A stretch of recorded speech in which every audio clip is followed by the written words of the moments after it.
특별히 오늘 본문 야고보서 3장 1절로 12절 말씀을 가지고 말의 권세를 회복하라 라는 제목으로 말씀을 나눌 때 큰 은혜가 여러분들에게 넘치시길 주님의 이름으로 축원합니다. 사람은 누구나 습관을 가지고 있습니다. 여러분도 다 한 가지씩 어떠한 습관을 다 가지고 계시죠? 잠자는 습관, 공부하는 습관, 식사하는 습관, 사업하는 습관, 사람을 사귀는 습관, 여러 가지 종류의 습관을 한두 개 이상씩은 다 여러분들이 가지고 계실 것입니다. 그러한 습관 중에는 꼭 유지하고 싶은 좋은 습관이 있습니다. 일찍 자고 일찍 일어나는 습관, 항상 웃는 습관, 약속을 잘 지키는 습관, 매일 책을 읽는 습관, 어려운 사람을 자원에 돕는 습관, 하나님의 말씀 또 기도를 매일같이 우리가 읽고 기도하는 그러한 경건의 습관, 그러한 습관들이 있습니다. 그러한 습관들은 우리가 항상 유지하면서 살고 싶습니다. 반면에 꼭 고치고 싶은 나쁜 습관도 있습니다. 술과 담배 습관, 늦게까지 인터넷 게임을 하는 습관, 집중하지 못하는 습관, 늦은 밤에 항상 음식을 먹는 습관, 게으른 습관, 사치하는 습관, 운동하지 않는 습관, 매사에 짜증을 잘 내는 습관 등등. 여러분 또 뭐가 있을까요? 바꾸고 싶은 습관들이 한두 가지가 아니죠. 그런데 중요한 것은 그 사람이 가지고 있는 그 습관이 그것이 어떠한 것이든 상관없이 그 사람의 삶과 인격, 미래에 지대한 영향을 준다는 것입니다. 그래서 나온 속담이 무슨 속담입니까? 3살 버릇이 80까지 간다는 그러한 속담이 있죠. 이것은 단순히 3살 때 가지고 있었던 그러한 습관이 80까지 지속된다라는 그러한 사실을 말해준다라기보다는 어떠한 하나의 습관이 그 사람의 인생이나 그 사람의 인간됨을 만들어간다라는 그러한 속뜻을 가지고 있습니다. 어떠한 습관이 80까지 간다는 것은 그 습관이 그 사람 자체가 된다는 것입니다. 그래서 습관이 참 무서운 것입니다. 그래서 이제 우리는 새해 초만 되면 나쁜 습관을 버리고 좋은 습관을 갖추기 위해 여러 가지로 노력합니다. 분명히 여러분 중에도 이러한 다짐을 하며 올해를 시작하신 분도 계실 것입니다. 그런데 새로운 습관이 우리의 몸에 익숙해지도록 하기 위해서는 단순히 마음 먹는 것만으로는 부족합니다. 우리가 의지를 가지고 반복적으로 계속해서 노력할 때 비로소 우리는 새로운 습관을 가질 수가 있는 것입니다. 그렇지 않으면 대부분의 경우 어떻게 끝납니까? 작심삼일로 끝납니다. 아마 우리 모두도 이러한 작심삼일의 경험을 한 번 이상씩은 가지고 계실 것입니다. 올해가 벌써 지금 28일 지났죠. 올해 벌써 여러 번 새해를 시작하면서 내가 올해는 이렇게 살아야 되겠다, 이러한 습관을 가져야 되겠다 싶은데 벌써 작심삼일을 경험하신 분도 혹시 이 자리에 계실지 모릅니다. 습관의 형성이 다짐이나 그런 의욕만 가지고서는 안 됩니다. 피나는 노력을 함께 해야지만이 우리는 습관을 우리 몸 가운데 뿌리로 내릴 수가 있는 것입니다. 그런데 습관을 만들어 갈 때 중요한 것은 혼자 하는 것보다 같이 함께 만들어 갈 때 더 쉽게 우리의 습관을 만들 수가 있는 것입니다. 여러분 운동할 때도 혼자 내가 운동해야지 그러면 이게 쉽게 지켜집니까? 그런데 몇 사람과 같이 더불어 우리 합시다. 그러면 운동하는 습관을 우리가 빨리 가질 수가 있습니다. 그 알코올 중독자들이 혼자 힘으로 절대로 알코올을 끊을 수 없답니다. 그런데 AA라는 그 알코올 중독자 모임에 들어가면 알코올을 끊을 수 있는 그러한 알코올의 습관을 끊을 수 있는 그러한 가능성이 매우 높아진다고 합니다. 함께 할 때 우리는 습관을 잘 가질 수가 있는 것이에요. 그래서 우리 은혜교회는 매년 새해 초마다 한 가지씩 건강한 습관 만들기 프로젝트를 진행하려고 합니다. 매년 한 가지씩 좋은 습관을 정해 함께 권면하며 함께 노력할 때 우리 모두가 각자의 삶 속에서 좋은 습관을 뿌리낼 수 있지 않을까 싶습니다. 그리고 우리 모두가 그러한 좋은 습관을 가지게 될 때 우리 교회 공동체 전체가 자연스럽게 변화될 것이라 믿습니다. 그리고 우리가 살고 있는 이 지역도 변화될 것이라 믿습니다. 그래서 올해는 그 첫 해로 여러분과 같이 더불어 나누고 싶은 그러한 습관이 말하는 습관을 바꾸자는 것입니다. 다시 따라합시다. 말하는 습관을 바꾸자. 오늘부터 시작해 우리 은혜교회는 말하는 습관을 한번 바꿨으면 좋겠습니다. 과연 여러분들의 말하는 습관은 어떠합니까? 좋은 말하는 습관을 가지고 계십니까? 아니면 내가 이번 기회는 꼭 바꾸고 싶다라고 싶은 그러한 말하는 습관을 가지고 계시지는 않습니까? 과연 여러분들은 어떠한 말의 습관을 가지고 계십니까? 말은 그 사람의 인격을 그대로 담고 있다고 합니다. 말은 우리의 마음의 생각과 뜻을 직접적으로 표현하는 수단이기 때문입니다. 우리가 특별히 언어 심리학 같은 것을 공부하지 않는다 할지라도 일상 가운데에 상대방이 사용하는 말의 그러한 어감들, 단어의 선택, 표현의 방식 등을 통해 그 사람의 교육 정도, 가정 환경, 대인 관계는 어떠한지, 그 사람은 무엇을 생각하고 있는지, 그리고 그 사람의 지금 마음의 상태는 어떠한지, 그 사람의 진정한 의도는 무엇인지 등을 우리가 알 수가 있습니다. 결국 그 사람의 언어로 그 사람의 인격, 그 사람의 사람됨을 우리는 알 수가 있는 것입니다. 언어는 우리 내면에, 언어는 우리 인격을 보여주는 거울입니다. 과연 여러분들은 어떠한 내면을 말을 통하여 지금 보여주고 계십니까? 개인적으로 어떠한 사람과 상대방과 상대할 때 아주 거스리는 그러한 말 습관을 가지고 있는 분들을 간혹 만나게 됩니다. 첫 번째로 반말을 습관적으로 하는 사람입니다. 그래서 처음 만났는데 밑도 끝도 없이 반말을 하는 사람이 있습니다. 반말을 들으면 참 무시받는 그러한 느낌이 듭니다. 두 번째로 욕을 상습적으로 하는 사람입니다. 처음부터 끝까지 욕을 달고 사는 사람이 있지 않습니까? 요즘 우리 청소년들의 가장 큰 문제가 욕을 너무 많이 하는 거랍니다. 그래서 욕을 빼고 대화를 해보라라고 어떤 관찰 TV에서 제가 봤는데요. 욕을 빼고 한번 대화를 해봐라 했더니 학생들이 대화를 못 하더랍니다. 그만큼 욕이 만연되어져 있답니다. 세 번째, 부정적인 말을 하는 사람입니다. 못한다, 안 된다, 그러한 말을 자주 하는 사람들. 그런데요, 제가 그러한 분들을 잘 면밀히 살펴보니 한 가지 제가 깨달은 점이 있습니다. 그것은 부정적인 상황 때문에 부정적인 언어를 사용하는 것이 아니라 부정적인 언어를 사용하기 때문에 부정적인 상황이 생기더라라는 것입니다. 여러분 모르셨죠? 예. 부정적인 말을 사용할 때 부정적인 상황이 생깁니다. 여러분 부정적인 말 하지 마시기 바랍니다. 부정적인 상황이 찾아옵니다. 네 번째는 다른 사람을 판단하는 말입니다. 이 사람은 어떻고 저 사람은 어떻고, 그러한 말을 우리가 들을 때 우리의 마음이 편치가 않습니다. 천냥이 얼마만큼의 가치가 되는지는 모르겠습니다만 여러분 그러한 속담이 있죠. 말 한마디가 천냥 빚을 갚는다라는 그러한 속담이 있습니다. 말 한마디의 가치는 천냥과 맞먹을 만큼 큽니다. 칭찬하는 말, 위로하는 말, 권면의 말, 복음의 말은 그 가치를 평가할 수 없을 정도로 상대방의 인생에 아주 큰 영향을 미칩니다. 개인적으로 사역하면서 가장 보람을 느낄 때가 언제냐면요. 제 설교를 듣고 찾아오셔서 목사님 설교 듣고 많은 은혜 받았습니다. 제 삶에 큰 변화를, 전환점을 갖게 되었습니다. 라고 고백해 주실 때 얼마나 보람된지 모릅니다. 목사님의 설교를 듣고 제 인생이 바뀌었습니다. 목사님의 설교를 듣고 제 삶의 목적이 바뀌었습니다. 목사님 설교를 듣고 제가 그러한 인생에 문제가 있었는데 말씀을 통해서 해결됐습니다. 그러한 고백을 들을 때마다 얼마나 보람된지 모릅니다. 반면에 어떤 사람의 말은 기계 소음보다 더 듣기 싫을 때가 있습니다. 그런 사람과 대화하고 나면 하루 종일 중노동한 것처럼 피곤합니다. 여러분 그렇지 않아요? 그렇지 않습니까?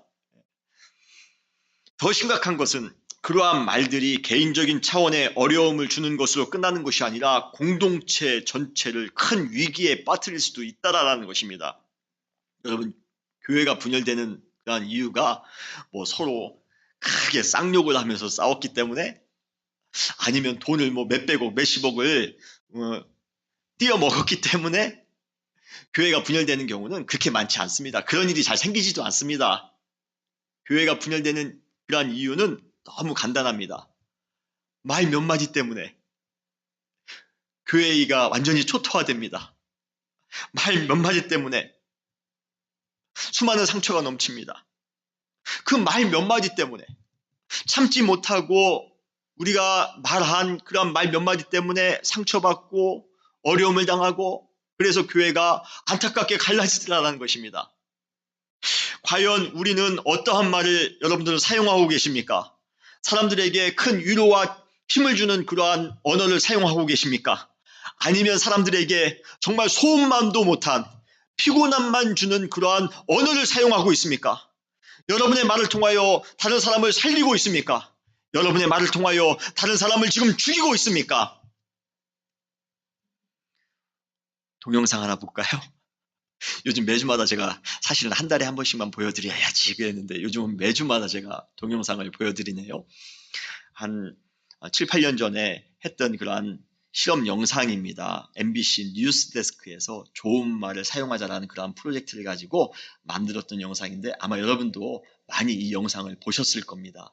한번 이 영상을 보시면서 얼마나 좋은 말과 나쁜 말이 큰 위력을 가지고 있는지 한번 여러분 보시겠습니다.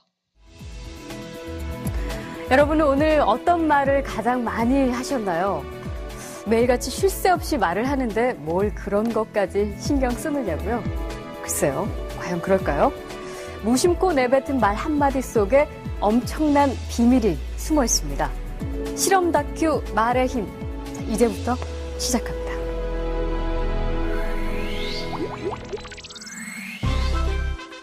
여기 막 지은 쌀밥이 있습니다. 그리고 각각의 병에 좋은 말과 나쁜 말을 붙이면 실험 준비는 끝입니다. 안녕하세요. 네, 안녕하세요. 네, 부탁드립니다. 이게 뭐예요? 앞으로 한 달 동안 네. 한쪽 병에는 좋은 말씀을 좀 해주시고요. 그리고 한쪽 병에는 듣기 싫은 말씀을 좀 해주세요. 뚜껑을 열고요. 알아들을까요?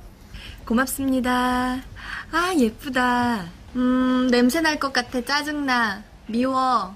카메라 앞이라 그런지 짜증나도 너무 짜증 안 나게 얘기하시는 거예요. 제대로 한번 짜증나게 할까요? 네, 짜증나. 어우, 짜증나.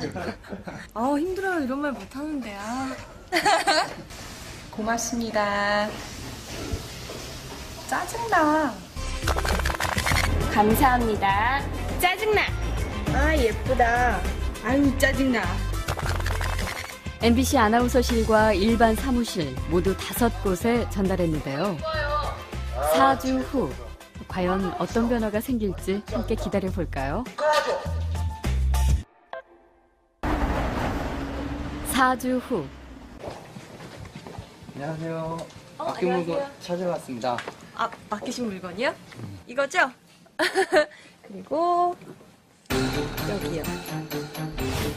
두 눈을 믿기 힘들 정도로 차이는 분명했습니다. 고맙습니다는 예쁘잖아요. 하얗고 뽀얀 곰팡이가 많이 생기긴 했는데 하얗고 뽀얀 곰팡이가 있고요. 이거는 좀 짜증나는 곰팡이가 생겼다 할까? 이 붙은 이름 그대로 따라간 것 같아요. 좋은 말을 들려준 쌀밥에선 구수한 누룩 냄새가 났지만 나쁜 말을 들려준 쌀밥은 썩어버렸습니다. 대체 어떻게 했길래 이런 차이가 난 걸까요? 사랑해 사랑해 너무 예쁘다 고맙습니다 다다다다다 쏘아붙고요. 그리고 나서 가끔 얘 보잖아요. 그럼 많은 얘기도 안 했어요. 너무 미워 짜증나 이렇게 하고 딱 놓거든요. 근데 저도 진짜 신기한 거예요. 차이가 이렇게 확연하게 보이니까. 저 사실 처음 이 실험 의뢰를 받았을 때 반신반의했거든요. 이 말 한마디로 이렇게 차이가 생길까. 근데 눈으로 딱 보니까 저도 사실 좀 안 믿겨지고요. 신기하죠. 귀가 어디 달린 것도 아니고 뭐 여기 뭐 세반고리관이 들어있는 것도 아닌데 혹시 우리가 모르는 귀가 밥에 있나요? 3, 4일부터 이쪽이 막 변화가 되니까 좋은 말을 해야 되겠다라는 생각? 그다음에 사람들한테도 속상한 일 있거나 이랬을 때도 좋은 말을 많이 해서 이 사람들이 더 변화됐을 때도 이렇게 변화되지 않을까라는 생각도 해봤어요. 굉장히 좀 놀랐고요. 처음에 주셨을 때는 과연 될까라는 생각을 많이 했었는데요. 이제 이렇게 된 거 보니까 이쁜 말을 좀 많이 써야 되겠다는 생각이 듭니다.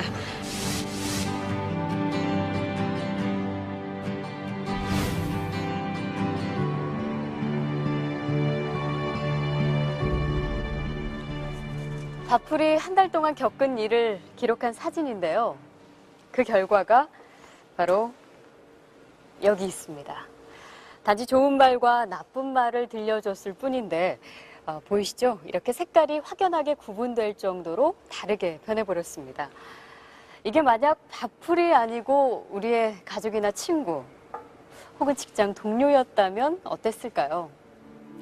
건강한 파동과 밝은 에너지를 전해주는 말의 힘을 새삼 깨닫게 됐습니다. 우리의 말과 글을 아끼고 지키는 길.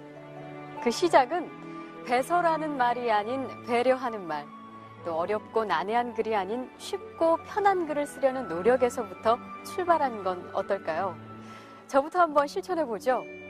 여러분, 고맙습니다. 그리고 사랑합니다.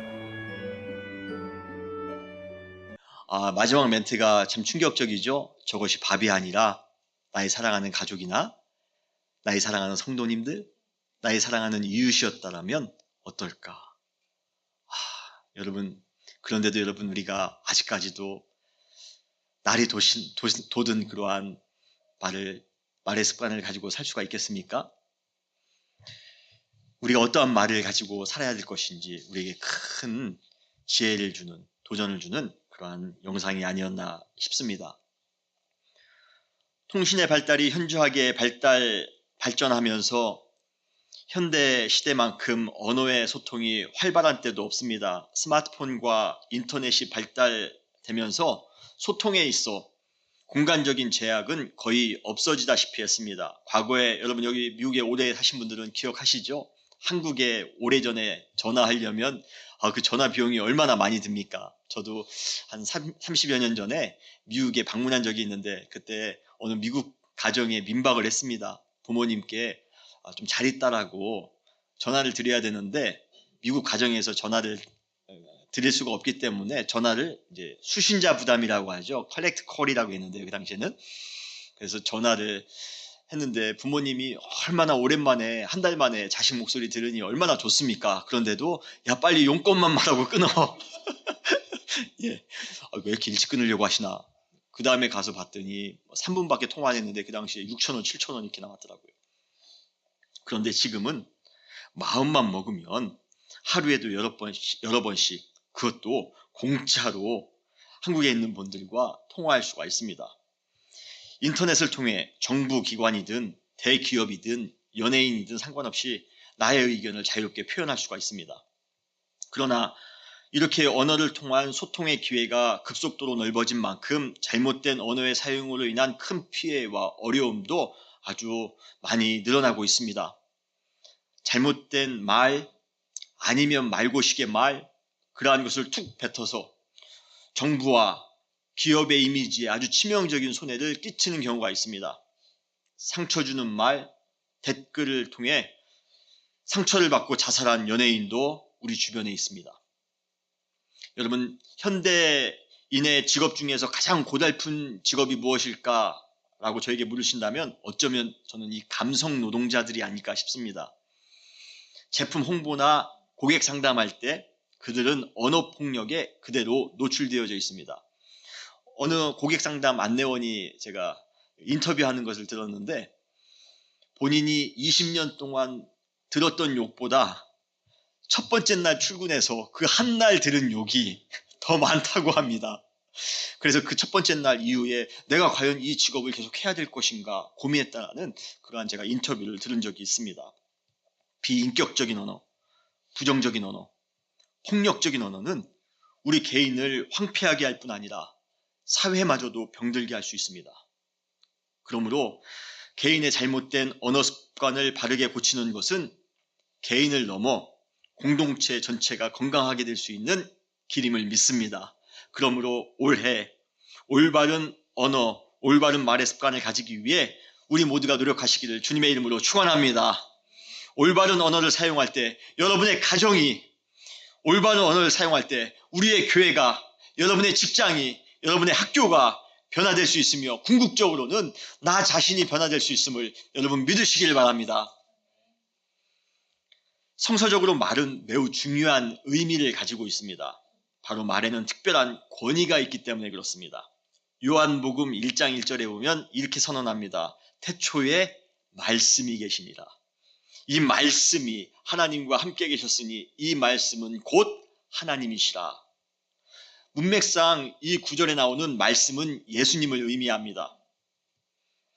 그런데 왜 요한은 예수님을 비유하면서 이 말씀이라는 특별한 단어를 사용했을까요? 그 답을 정확히 알기 위해서는 상당히 길고 복잡한 신학적인 설명이 필요합니다.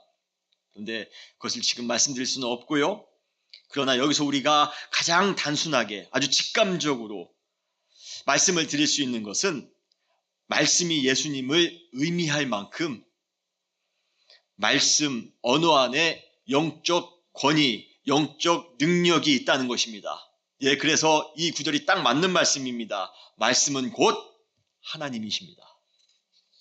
말씀 안에 그러한 권능과 능력이 있다는 것입니다. 이러한 말씀의 능력, 언어의 능력이 처음으로 발휘된 때가 있습니다. 그때가 언제입니까? 바로 태초입니다.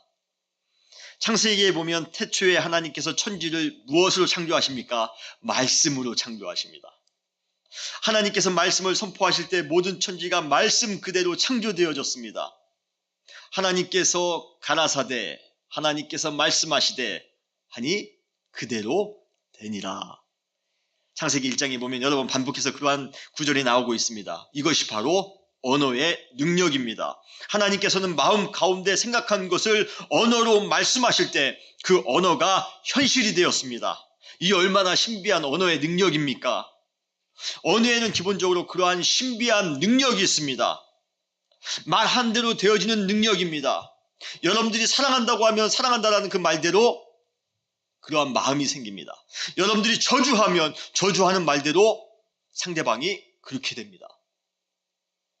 하나님께서는 그러한 언어의 능력을 사용하셔서 온 세계를 창조하셨습니다.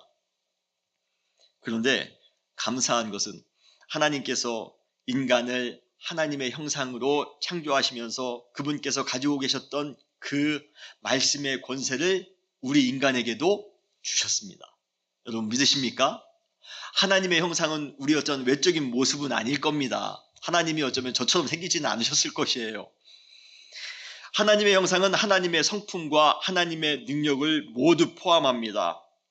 하나님께서 인간을 하나님의 형상으로 만드셨다고 할 때 그것은 하나님께서 가지고 계신 성품과 능력 또한 인간에게 주셨다는 것을 의미합니다. 그런데 그 중에 언어의 권세도 있습니다.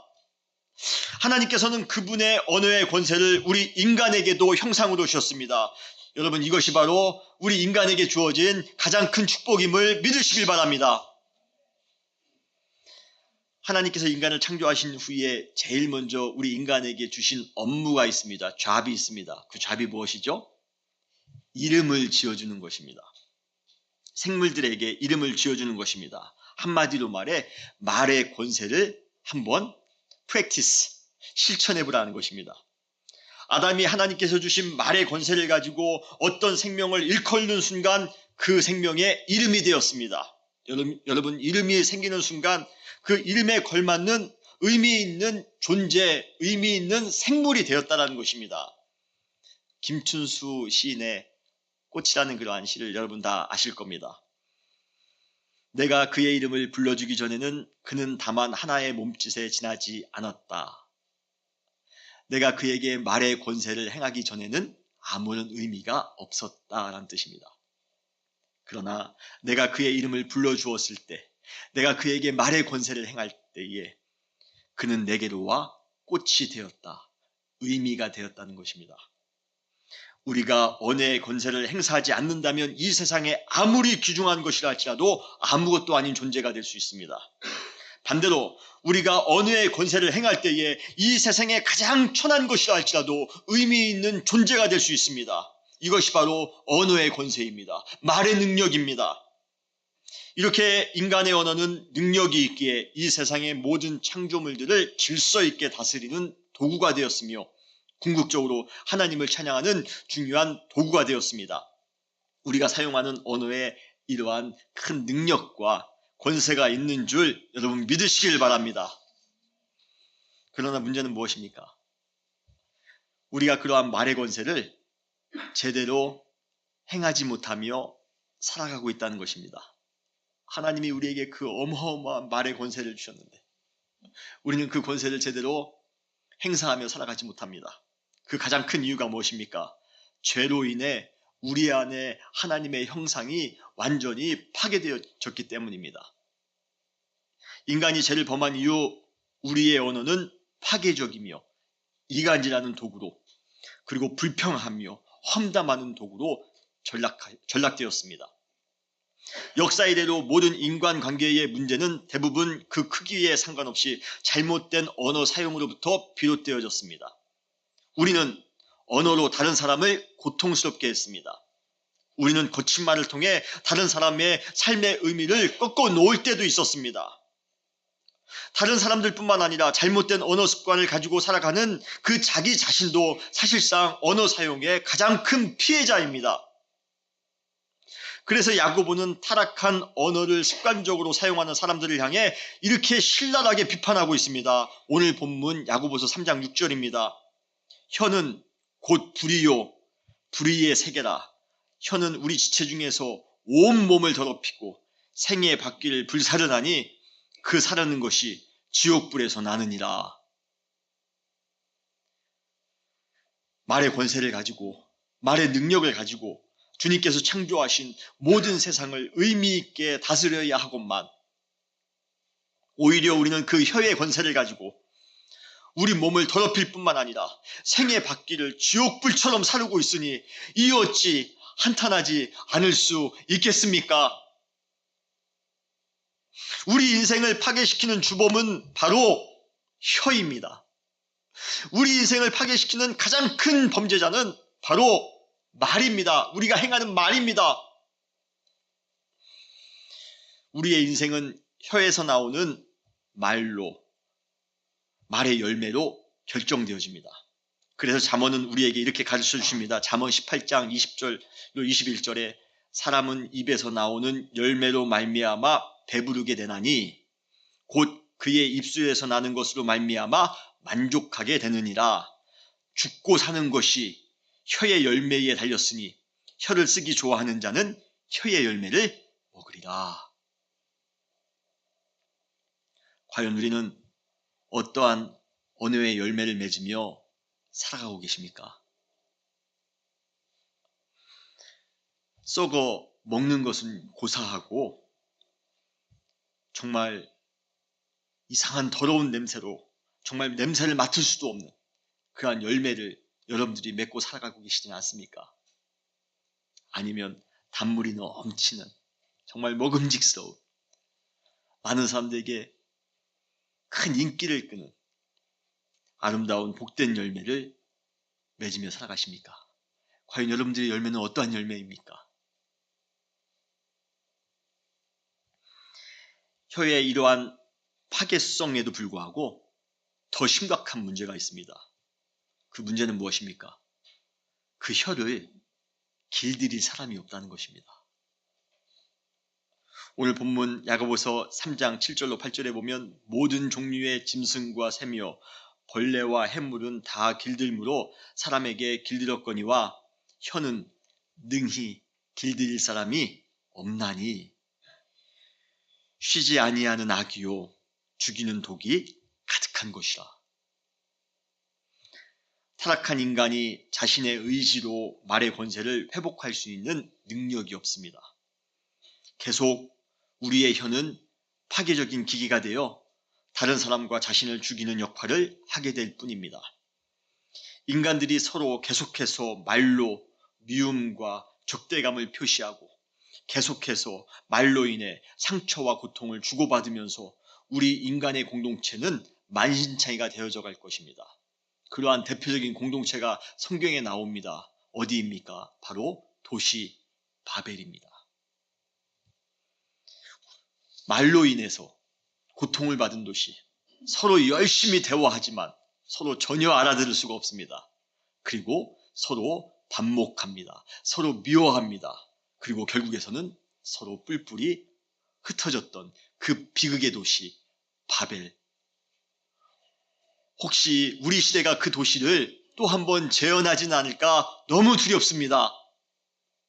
우리가 잘못된 말을 사용하기에, 상처 주는 말을 사용하기에, 미워하는 말, 정직하지 못한 말을 사용하기에, 상대방을 죽이는 그러한 말을 사용하기에 우리 시대도 우리 공동체도 도시 바벨처럼 변할까 너무도 두렵습니다. 그렇다면 창조 때 하나님께서 우리 인간에게 주셨던 말의 권세를 다시 회복할 수 있는 방법은 없을까요? 다행히 있습니다. 그 방법이 있습니다. 말의 잘못된 습관으로 만신창이가 된 우리 인간 세상에 예수님께서 오셨습니다. 할렐루야. 그리고 그분은 창조 때 인간이 사용했던 언어의 권세를 온전히 회복하셨습니다. 예수님께서 말씀하실 때 거친 바다가 잔잔해집니다. 예수님께서 말씀하실 때 소경과 문둥병자가 나음을 입습니다. 심지어 죽은 자도 살아나는 놀라운 언어의 권세를 행하셨습니다. 그분의 언어는 우리의 거짓되고 허황된 마음에 진리로 자극하기 시작했습니다. 주님이 말씀해 주셨는데요. 산상수훈에서 주님이 말씀하실 때, 비유를 통하여, 천국의 비유를 통하여 우리 가운데 말씀해 주실 때, 제자도에 대해서 말씀하실 때 우리의 마음이 자극됩니다. 우리의 마음에 변화가 생기기 시작합니다. 예수님의 말씀은 상처난 마음에 큰 위로를 받게 됩니다. 병자들을 고치시면서 주님은 위로하셨습니다. 주님께서는 배고픈 사람들을 먹이시면서 위로하셨습니다. 죄인들과 세리들을 직접 만나 대화도 하시고 식사도 하시면서 그들을 위로하셨습니다. 예수님의 말씀을 듣는 순간 우리의 마음에 위로가 찾아옵니다. 예수님의 말씀을 듣는 순간 곤고한 심령에 평강이 찾아옵니다. 예수님께서 잡히시기 전날 밤 만찬을 나누신 이후에 제자들에게 긴 당부를 하십니다. 그 내용이 요한복음 14장부터 16장에 나옵니다. 예수님께서 길게 말씀하신 이후에 이렇게 말씀하십니다. 이것을 너희에게 이름은, 내가 너희에게 이러한 말의 권세를 사용함은 너희로 내 안에서 평안을 누리게 하려 함이라. 세상에서 너희가 환난을 당하나 담대하라. 내가 세상을 이기었노라. 이것은 바로 창조 때 그 권세가 넘쳤던 하나님의 형상으로서의 언어인 것입니다. 예수님께서 행하신 언어의 권세는 바로 그러한 권세였습니다. 예수님은 그 언어의 권세를 회복하셨던 것입니다. 그러고 보니 이제 알겠네요. 왜 요한이 예수님을 말씀으로 비유했는지 이제 알겠습니다. 그분의 언어에는 큰 권세가 있기 때문입니다. 그분의 언어에는 하나님의 형상으로서 하나님이 원래 우리에게 주신 그 능력이 있기 때문입니다. 중요한 것은 무엇입니까? 예수님의 삶을 통해 보여주신 이러한 언어의 권세를 그분을 믿는 성도들 역시 회복할 수 있게 되었다는 것입니다. 그러기에 이제부터는 더 이상 거짓된 말이나 의미 없는 말, 소모적인 말, 무책임한 말, 저주의 말은 사용하지 마셔야 합니다. 진실된 말, 창의적인 말, 생산적인 말, 책임감 있는 말, 축복의 말을 이제부터는 여러분들이 하셔야 됩니다. 우리의 언어가 생명을 살리는 언어가 되어야 합니다. 억압으로 눌린 자에게 자유를 줄 수 있는 언어여야 합니다. 긍정적인 에너지를 줄 수 있는 언어여야만 합니다. 고통에 짓눌려 있는 자에게 위로해 줄 수 있는 그러한 언어여야만 합니다. 우리의 언어 습관은 예수님의 언어 습관을 그대로 닮아가야 됩니다. 예수님을 믿을 때 우리에게 그러한 언어의 능력이 임하게 됨을 여러분 믿으시길 바랍니다. 그 능력을 가지고 살아가시기 바랍니다. 그 능력이 여러분들의 삶의 습관이 되시기를 바랍니다. 과연 예수님을 믿는 여러분은 그러한 말의 권세를 실천하며 살아가고 계십니까? 우리의 언어 습관은 예수님의 언어 습관을 그대로 닮아가고 있습니까? 예수님을 믿는 사람들은 제일 처음 언어의 습관부터 변화되어야 됩니다. 어떻게 예수님을 믿는 성도로서 한 사람의 입에서 하나님을 찬송하면서 동시에 하나님의 형상대로 지음받은 다른 형제를 저주할 수 있겠습니까? 야고보는 그러한 사람을 향해 단호하게 이렇게 선언합니다. 오늘 본문 3장 10절입니다. 한 입으로 찬송과 저주가 나는도다. 내 형제들아, 이것이 마땅하지 아니하니라. 마땅하지 아니하니라. 어떻게 예수 그리스도 안에서 말의 권세를 회복했는데 어떻게 주님을 믿으면서 저주의 말을 할 수 있느냐? 상처 주는 말을 또 할 수 있느냐? 어떻게 욕을 할 수 있느냐? 형제들아, 이것이 마땅하지 아니하니라. 우리는 예수님을 믿음으로 하나님의 형상으로 만들어진 원래의 언어의 권세를 회복하게 되었습니다. 이제부터 그러한 말의 권세를 삶 가운데 실천하며 살아가셔야 합니다. 만약 지금까지 그렇게 살지 못하셨다면 회개하시고 지금 이 순간부터 우리의 언어의 습관을 완전히 바꾸시기 바랍니다. 우리가 믿음을 가지고 선포한 말 그대로 우리의 삶 가운데 이루어질 줄 믿으시길 바랍니다. 마가복음 11장 23절에 아주 기가 막힌 구절이 나옵니다. 내가 진실로 너희에게 이르노니 누구든지 이 산더로 들리어 바다에 던지우라 하면 그 말하는 것이 이를 줄 믿고 마음에 의심하지 아니하면 그대로 되리라. 할렐루야. 말하는 것이 그대로 되어진답니다. 산을 들어 바다에 던지라라는 그러한 어마어마한 능력도 말을 통하여 행할 수 있다는 것입니다. 여러분, 삶 가운데 이러한 말의 능력을 행하며 살아가시는 여러분 되시기를 주님의 이름으로 축원합니다. 그런데 왜 우리는 이러한 말의 능력을 우리의 삶 가운데 제대로 발휘하지 못하며 살아가십니까? 왜 우리는 예수님을 믿는 성도로서 왜 부정적인 말을 우리 입에 달고 살아가십니까? 왜 우리는 왜 하나님의 자녀로서 상대방의 심장을 도려내는 것 같은 그러한 날카로운 언어를 사용하고 계십니까? 왜 우리는 주님을 믿는 사람으로서 치명적인 독을 머금은 말을 습관적으로 내뱉으며 살아가고 계십니까? 왜 우리는 우리가 사용하는 그러한 부정적이며 파괴적인 언어로 인해 여러분 스스로 파멸의 인생을 자초하고 계십니까? 여러분, 성도로서 그렇게 사는 것 너무 억울하지 않습니까? 올 한 해 말하는 습관을 바꿉시다. 지금 당장 이 순간부터 말하는 습관을 바꿉시다. 미워하는 말, 저주하는 말, 싫어하는 말, 짜증내는 말, 부정적인 말 스탑하시고 하나님이 우리에게 주셨던 그러한 언어의 권세를 가지고 축복을 선포하며 사랑을 선포하며 믿음으로 긍정적인 말을 선포하며 살아가시는 여러분 되시기를 주님의 이름으로 축원합니다. 언어에는 권세가 있습니다. 언어에는 능력이 있습니다. 할렐루야. 말하는 습관을 바꾸라. 여러분, 습관이 어떠한 하나의 습관이 우리의 몸에 익숙해지기 위해서 첫 번째 단계로 필요한 그러한 기간이 21일이랍니다. 여러분, 새벽 예배 힘드시죠? 그런데 21일 새벽 예배를 드리시면 그 다음부터는 조금 쉬워진답니다. 운동하는 거 힘드시죠? 21일 운동하시면 그 다음부터는 조금 이제 몸에 익는답니다. 첫 번째 단계가 21일이랍니다.